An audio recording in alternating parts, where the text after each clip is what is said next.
Right అన్న. So మనం inventories chapter start చేసాం కదా. సో లాస్ట్లో ప్రాక్టీస్ క్వశ్చన్ నెంబర్ 4 చేద్దాం నాన్న. సో రిమైనింగ్ అంతా కూడా మీరు వర్కౌట్ చేయొచ్చు. So practice question number 4. So ఇది లాస్ట్ క్వశ్చన్ అన్న. ఇది కంప్లీట్ అయిపోతే then we will go to next topic. Question number 4. Practice question number 4. Physical verification of stock in a business was done on 23rd June 2020. The value of stock was 48 lakhs. So మనకి ఈసారి 23rd June physical verification ఇచ్చాను. The following transactions took place between 23rd June to 30th June 2020. So మళ్ళీ అంటే మనకు కావాల్సింది ఏ రోజునప్పుడు మధ్యలో transaction జరిగాయని చెప్తున్నాను. మనకి ఏ రోజు కావాలి stock? 30th June. So 30th June కావాలి. సో ఈ మధ్యలో పర్చేజ్ జరిగితే యాడ్ చేస్తాం, సేల్ జరిగితే మైనస్ చేస్తాం. ఎందుకంటే ఈ కాన్సెప్ట్ ఏంటి? Before the year end date. So the physical verification is done before the year end date. Right, points ఇచ్చాను నన్ను 1 2 3 4 పాయింట్స్ ఇచ్చాను నన్ను. లాస్ట్లో ఏం అడుగుతుంటే ఫస్ట్ చెక్ చేద్దాం. Determine the value of stock on 30th June. మళ్ళీ సేమ్ ప్రాబ్లం. లైక్ ఫిజికల్ నుంచి ఫిజికల్కి వెళ్ళొచ్చు, ఫిజికల్ నుంచి బుక్ వెళ్ళొచ్చు కదా నాన్న. సో ఇక్కడ ప్రాబ్లం ఏంటంటే స్టాక్ వెరిఫికేషన్ ఫిజికల్ నుంచి బుక్ వెళ్ళొచ్చు, లేదా ఫిజికల్ నుంచి ఫిజికలే కనుక్కోవచ్చు. సో మళ్ళీ ఫిజికల్ స్టాక్ అడుగుతున్నాడా 30th June లేదంటే బుక్ వాల్యూ అడుగుతున్నాడు అనేది ఒక క్వశ్చన్ క్లారిటీ ఇవ్వలేదు. సో ఇక్కడ జనరల్ అజంప్షన్ మనం బుక్స్ ప్రకారం మెయింటైన్ చేస్తాం కాబట్టి, సో ఫిజికల్ అని చెప్పకపోతే మన అజంప్షన్ ఏం తీసుకోవడం బెటర్? బుక్ వాల్యూ అని తీసుకోవడం బెటర్. అంటే మనకు ఆల్రెడీ ఫిజికల్ ఇచ్చాడు కాబట్టి, సో మనం ఇప్పుడు అడుగుతున్న క్వశ్చన్ ఏమైనా ఊహించుకోవచ్చు, book value as on 30th June 2020 అనేది మనం ఊహించుకుని సమ్ చేయడమే. రైట్ నాన్న. సో స్టార్ట్ చేద్దాం నాన్న. వాడు ఇచ్చినటువంటి స్టేట్మెంట్ తయారు చేద్దాం. So calculation of closing stock as on ఏ రోజు అన్నది 30th June 2020. So stock 30th June కావాలన్నా మనకి particulars in amount. So 2 columns పెట్టాను, పెట్టమని డైరెక్ట్గా కూడా రాయొచ్చు, నాట్ అన్ ఇష్యూ. సో మనకి ఇచ్చిన ఇన్ఫర్మేషన్ ఏంటంటే ఫస్ట్ ఫిజికల్ స్టాక్, ఫిజికల్గా బుక్స్లో ఫిజికల్గా గుడౌన్లో ఉన్న స్టాక్ ఇచ్చాను. ఫిజికల్ స్టాక్ అంటే ఇప్పుడు గుడౌన్లో ఉన్నటువంటి వెరిఫై చేసేటువంటి స్టాక్ అని అర్థం. రైట్ అన్న. So physical stock as on ఏ డేట్ని ఇచ్చాను మనకి? 23rd June. సో ఎంత ఇచ్చాను అమౌంట్? 48 lakhs ఇచ్చాను. సో దీనికి కొన్ని ట్రాన్సాక్షన్స్ చెప్పి అడ్జస్ట్ చేసి మళ్ళీ ఫైనల్గా stock on 30th June assuming to be A book value. So ఎంత అని అడుగుతున్నాను నన్ను. సో బుక్స్ ప్రకారం మనం కనుక్కోవాలి. Right. Point number 1, out of goods sent on consignment.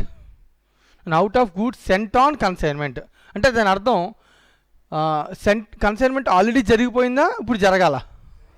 జరిగిపోయిందా? Consignment జరిగిపోయింది, దానిలోకి సంబంధించినటువంటి కొంత ఇన్ఫర్మేషన్ ఇస్తున్నాడు. Out of goods sent on consignment, goods at cost worth 2,40,000 was unsold. So నేను నా దగ్గర నుంచి నీకు కన్సైన్మెంట్ బాయ్స్లో పంపించాను. నా ఫిజికల్లో ఇది ఉంటుందా ఉండదా? ఉండదు, తగ్గిపోయింది. రైట్ అన్న. ఇప్పుడు నేను పంపించిన గూడ్స్ మొత్తం అమ్మేసావు అనుకున్నాను, నేను హ్యాపీ, సేల్ కింద ఉంచుకుంటాను. కానీ నువ్వు అమ్మేవా? అమ్మలే. ఎంత అమ్మలేదు? 2,40,000 కాస్ట్ అమ్మలేదు నాన్న. మరి అమ్మకపోతే రైట్ అన్న, నాకు బుక్ వాల్యూ ప్రకారం కావాలంటే ఇది కరెక్టా? ఇది కాదు. నాకు బుక్స్లో గుడౌన్లో ఉన్న స్టాక్ ఉంటుంది, కస్టమర్ దగ్గర స్టాకు ఉంటుంది కదా. సో 2 స్టాక్స్ ఉండాలి కదా. కానీ ఇక్కడ ఏముంది? ఒకటే స్టాక్ ఉంది. అప్పుడు నేను దాన్ని ఏం చేయాలి?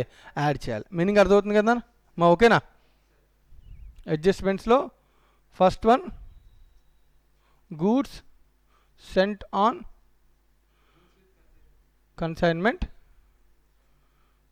విచ్ ఈజ్ నాట్ సోల్డ్, లేదా గూడ్స్ విత్ కన్సైన్ అని కూడా రాసుకోవచ్చు డైరెక్ట్గా. సో వాల్యూ ఎంత? 2,40,000 అంతేనా? 2,40,000. రైట్. పాయింట్ నెంబర్ 1 క్లియర్ కదా. సో మన అజంప్షన్ ఇప్పుడు ఇది ఏంటిది?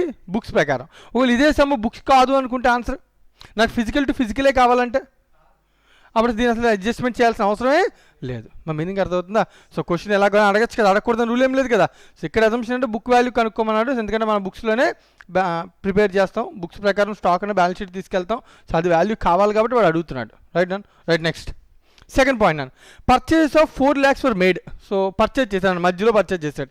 పర్చేజ్ చేస్తే ఏం చేయాలి? ఈ పీరియడ్లో పర్చేజ్ చేస్తే ఏం చేయాలి? యాడ్ చేయాలి. ఫిజికల్ స్టాక్ ఏమవ్వాలి? యాడ్ అవ్వాలి. అయితే out of it's goods worth 1,60,000 were delivered on 5th July. 5th July వస్తాయి నాన్న. అంటే 30th June వస్తాయా? రావు. ఎంత వాల్యూ ఆఫ్ గూడ్స్ రావు? 1,60,000 గూడ్స్ రావు నాన్న. కానీ నాకు కావాల్సింది ఫిజికలా బుక్? మళ్ళీ క్వశ్చన్. బుక్ ప్రకారం అయితే నాకు ఇన్వాయిస్ ఉంటే చాలు కదా. నేను బుక్స్ రికార్డ్ చేసుకుంటాను కదా. నాకు గూడ్స్ ఇన్వాయిస్ వచ్చింది రాలేదా? ఎన్ని గూడ్స్ పర్చేజ్ చేసామని చెప్పాడు? 4 lakhs. అంటే ఇప్పుడు నేను ఎంత యాడ్ చేయాలి? 4 lakhs యాడ్ చేయాలి. రైట్ అన్న. పర్చేజ్డ్ అండ్ రిసీవ్డ్ రెండు రాస్తున్నాను. ఓకేనా, purchase and received, purchased not received రెండు రాసేసుకుంటున్నాను నేను. ఎందుకన్నా నాకు కావాల్సింది ఏ value, book value. So purchase and received ఎంత 4 lakhలో 160 పోతే 2,40,000. So remaining 160 separate. నేను సపరేట్గా రాశాను, రెండింటిని కలిపి 4 lakhs రాసిన ప్రాబ్లం ఏమీ కాదు, బట్ జస్ట్ అండర్స్టాండింగ్ కోసం. ఓకేనా, right. Next point number 2 our. Any doubts?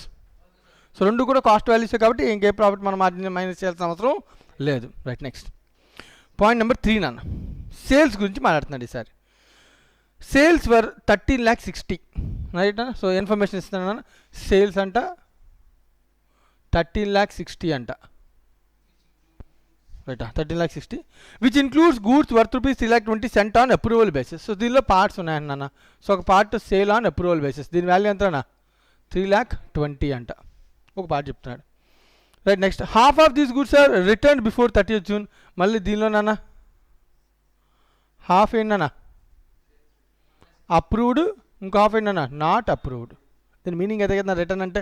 So approved half అంటే ఎంత 1,60,000 కదా, 1,60,000 అప్రూవ్డ్, 1,60,000 నాట్ అప్రూవ్డ్. ఇదన్నీ సేల్ వాల్యూస్ నాన్న. ఓకేనా. ఓకే. నెక్స్ట్ ఇంకా ఏం చెప్తున్నాడు, but no information is available regarding the remaining goods. Okay, not approved. Information is not there. Information లేకపోతే అప్రూవ్డ్ అంటామా? స్టాక్ విత్ కస్టమర్ అంటాం. ఏమంటుందండి? Stock with customer. So approval రాలేదు, క్లారిటీ ఉంది అంటే సేల్ కాదు అని కన్ఫర్మేషన్.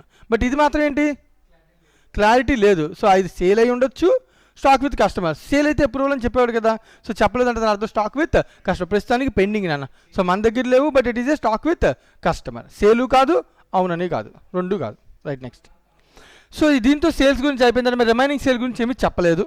అయితే పాయింట్ నెంబర్ 4 ఇంకొకటి ఉంది, దాని గురించి సేల్ గురించి చెప్తున్నాడు. సైలెంట్ అని చెప్పలేదు కదా, నో ఇన్ఫర్మేషన్ ఈజ్ అవైలబుల్ అన్నాడు. సైలెంట్ అని అనలే, customer is not accepted, customer is not told anything అనలే, ఇన్ఫర్మేషన్ ఈజ్ నాట్ అవైలబుల్ అన్నాడు. రైట్ అన్న. సో ఇన్ఫర్మేషన్ లేనప్పుడు మనం ప్రస్తుతానికి ఆ గూడ్స్ ఎక్కడ ఉన్నాయని ఊహించుకోవాలి, కస్టమర్ దగ్గర ఉన్నాయని ఊహించుకోవాలి. మనకేం తెలియదు కదా, మరి ఊహించుకుందాం, అంతకుమించి ఏం చేయగలిగాం. Right. Next point number 4, goods are sold at cost plus 25%. అంటే నార్మల్గా దీని సేల్ వాల్యూ ఎంత నాన్న, కాస్ట్ ప్లస్ 25% అంట. However goods costing 2,40,000 has been sold for 1,20,000. So చాలా రకాలు నాన్న, దీనిలో ఇంకొక పార్ట్ ఉందన్న. సో వర్త్ 2,40,000, దీని యొక్క సేల్ వాల్యూ ఎంత నాన్న, సారీ సేల్ వాల్యూ 1,20,000 నాన్న. ఇది సేల్ వాల్యూ కదా, ఇది సేల్ వాల్యూ కదా, సేల్ వాల్యూ 1,20,000. దీని యొక్క కాస్ట్ ఎంత నాన్న 2,40,000. మనం అడ్జస్ట్ చేయాల్సింది ఏంటి నాన్న, ఎప్పుడు కూడా కాస్టా సేల్ వాల్యూవా? కాస్ట్ని అడ్జస్ట్ చేయాలి, ఎందుకంటే మనకు అనుకునేది స్టాక్ వాల్యూ కాస్ట్ కాబట్టి. సో సేల్ వాల్యూతో వెరిఫికేషన్ చూసుకుంటాం 13,60,000 సరిపోతుందా లేదా అని. సో ఇదంతా కూడా పక్కన పెట్టిస్తే రిమైనింగ్ ఇంక మిగతా కూడా నార్మల్ సేల్స్. ఇది అబ్నార్మల్ అని, ఎందుకని అబ్నార్మల్ అన్నాను, రెగ్యులర్ ప్రాఫిట్ పర్సంటేజ్ అది సేల్ అవ్వటం లేదు కదా.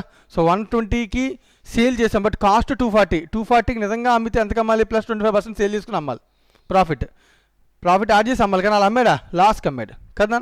రైట్. సో నార్మల్ సేల్ ఇంక రిమైనింగ్ సేల్ 1360లో 320 ఒక సేల్, 120 ఒక సేల్, టోటల్ ఎంత 4,40,000. సో 1360 మైనస్ 4,40,000 క్యాలిక్యులేటర్ కొట్టినా 9,20,000. సో ఇది నా ఇన్ఫర్మేషన్. సో ఇంకేం చెప్తారు దీని యొక్క ఇన్ఫర్మేషన్లో మనకి ఒక హింట్ ఏమి ఇచ్చారంటే గూడ్స్ యొక్క cost plus 25% is the sale value. Okay, ప్రతి దానికి రాద్దాం నాన్న. సో 160కి what is the sale value, so cost value. ప్రతి దానికి కాస్ట్ కనుక్కుందాం మనకి, ఎందుకంటే మనం అడ్జస్ట్ చేయాల్సింది ఏంటి, కాస్ట్. అవునా కదా, మనం అడ్జస్ట్ చేయాల్సింది ఏంటి, కాస్ట్. సో కాస్ట్ వాల్యూ చెప్పాలి నాన్న. సో 160 మీద minus 1,60,000 into sale minus profit will give us cost into percentage అని చెప్పాను 25% ఆన్ కాస్ట్ ఇచ్చాడు. సో సేల్ మీద అయితే 25/125. 25 అయినా పర్సెంటేజ్, 25% వేస్తే దేని మీద వేయాలి, కాస్ట్ మీద వేయాలి, కానీ మనం దేని మీద వేస్తున్నాం, సేల్ మీద. సో కాబట్టి ఏం చేయాలి, 25/125. సో ఇప్పుడు ఎంత అవుతుందన్న, ఎంతనా 1,60,000 మైనస్ 32, 1,28,000. సో ఇది కూడా సేమ్ వాల్యూ కాబట్టి 1,28,000 ఈజ్ అ కాస్ట్. ఓకేనా. సో దీని కాస్ట్ ఆల్రెడీ తెలుసు, మరి what about this cost, 9,20,000 minus 9,20,000 into 25/125. 9,20,000 into 25/125 1/5 ఎంతనన్నా, 1,84,000. So minus చేస్తే 9,20,000లో నుంచి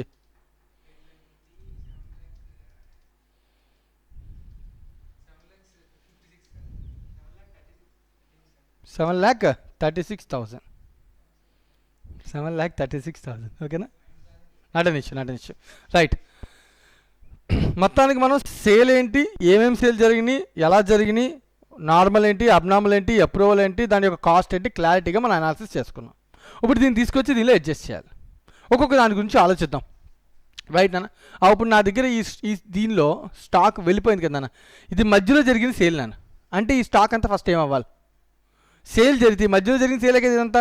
సేల్ జరిగితే ఈ స్టాక్ ఏమవ్వాలి? తగ్గిపోవాలి ఫస్ట్ థింగ్. అంటే ఇవన్నీ కాస్ట్లు కూడా ఏమైపోవాలి? మైనస్ అయిపోవాలి. అంతేనా? రైట్, మైనస్ అయిపోవాలి. క్లియరే కదా? రైట్. ఇప్పుడు 320 మైనస్ దీని యొక్క కాస్ట్ 128 అంటే 2,48,000 ఏమైపోవాలి? మైనస్ అయిపోవాలి. రైట్ అన్న. అప్పుడు క్వశ్చను ఒకటేమో ఎప్పుడూ చేయలేదు అన్నాడు కదా అన్న. నేను మైనస్ చేసేసాను అనుకో 320ని, మళ్ళీ 160 రివర్స్ వచ్చినాయి కదా. రివర్స్ అంటే నా దగ్గరికి రాలే, కానీ ఎక్కడ ఉన్నాయి అవి కూడా not approved but stock with customer. ఇది కూడా ఎక్కడ ఉందన్న? Stock with customer. ఇప్పుడు నాకు ఫిజికల్ అడుగుతున్నాడా, బుక్స్ ప్రకారం అడుగుతున్నాడా? How was this return? Return not approved. Return అంటే అది తీసుకొచ్చి మళ్ళీ ఏమవ్వాలి? యాడ్ అవ్వాలి. సో 320 మైనస్ చేస్తే 160 యాడ్ చేయాలి. అసలు ముందు అసలు దీన్ని అడ్జస్టే చేయలేదు కాబట్టి దీన్ని అసలు కన్సిడర్ చేయను, ఇంకా టైం వేస్ట్ కదా. దీనిలో మైనస్ అయిందా? మైనస్ అయితే తీసుకొచ్చి యాడ్ బ్యాక్ చేస్తాను. అంటే ఆల్రెడీ ఈ గూడ్స్ దీనిలో ఉన్నాయా లేవా? సేల్ ఎక్కడ నేను రికార్డ్ చేశాను మధ్యలో? సేల్ ఎప్పుడు? పాత సేల్ ఏదేమైనా చెప్పలేదు కదా. సేల్ ఇవన్నీ ఏప్రిల్లో జరిగినాయి. 23rd జూన్ నుంచి 30th జూన్, మళ్ళీ జాగ్రత్తగా కాన్సన్ట్రేట్ చేయండి. 23rd జూన్ నుంచి 30th జూన్ మధ్యలో సేల్ జరిగింది. నేను ఎక్కడైనా సేల్ అని మైనస్ చేశానా దీనిలోంచి? చేయలేదు. చేసినా ఇది మళ్ళీ ఏమవ్వాలి? యాడ్ అవ్వాలి. అలాంటప్పుడు మైనస్ చేయడం ఎందుకు, మళ్ళీ యాడ్ చేయడం ఎందుకు? Waste of time. రైట్, ఇది పక్కన పెట్టేద్దాం. దీన్ని అడ్జస్ట్ చేయాల్సిన అవసరం లేదు, ఎందుకంటే నా బుక్స్ ప్రకారం ఇది మన దగ్గర ఉన్నాయా లే? మన దగ్గర ఉన్నాయి. మరి వీటి సంగతి ఏంటి? ఇది మన దగ్గర నుంచి బయటికి వెళ్ళిపోయింది, కానీ ఇది కూడా ఎక్కడ ఉండాలి? వాడి దగ్గర ఉన్న బుక్స్ ప్రకారం మనకు కావాలంటే ఇది కూడా దీనిలో ఉండాలి కదా. దీనిలో ఉందా లేదా ఆల్రెడీ? ఇంకా మనం మైనస్ చేయలేదు కదా సేల్. అంటే అసలు దీన్ని ఎక్కడనే మనం అడ్జస్ట్ చేయాల్సిన అవసరం ఉందా? మరి ఇంకా దీన్ని మరి అడ్జస్ట్మెంట్ చేయాల్సిన అవసరం రావట్లేదు, పక్కన పెడదాం. సో ఇది నాన్న సేల్ అయిపోయిందా?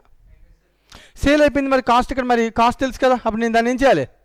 మైనస్ చేయాలి. రైట్. సోల్డ్ అట్ లాస్కి సేల్ చేసిన గూడ్స్ నాన్న, దాని వాల్యూ ఎంత అన్న? 2,40,000. కాస్ట్ వాల్యూ కదా అడ్జస్ట్ చేయాలి, మైనస్ చేస్తాం సేల్ కాబట్టి. ఇది కంపల్సరీగా అడ్జస్ట్ చేయాలని తెలుస్తుంది అన్న 2,40,000. నెక్స్ట్ నాన్న ఇది మరి నాన్న, మరి ఇది కూడా సేలే, ఇది కూడా అడ్జస్ట్ చేయాలి కదా నాన్న.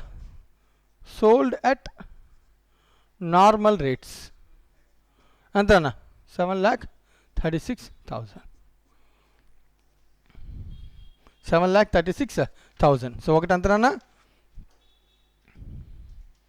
2,40,000 మైనస్ చేసాం, ఇంకోటి 7,36,000 మైనస్ చేసాం. చెప్పిన ఆన్సర్ వస్తుందా? ఎంత నా ఆన్సర్? సో 44,64,000 అనేది ఏంటి అనేది? ఇదేంటిది? బుక్ వాల్యూ యాజ్ పర్, మరి ఇదేంటనేది book value of stock as on 30th June 2020. ఇది బుక్ వాల్యూ ప్రకారం రైట్ నాన్న, ఓకేనా? సో దీన్ని మనం ఎందుకు అడ్జస్ట్ చేయలేదు? ఎందుకంటే నేను సేల్ అని మైనస్ చేసిన కాస్ట్ని రిటర్న్ అయిపోయినాయి కాబట్టి మళ్ళీ యాడ్ చేయాలి, స్టాక్ విత్ కస్టమర్ కాబట్టి మళ్ళీ యాడ్ చేయాలి బుక్ ప్రకారం. ఇదే ఫిజికల్ అయితే ఆన్సర్ చెప్పినాను. నాకు ఇక్కడ ఫిజికల్ స్టాక్ కావాలనుకో ఈ పాయింట్కి.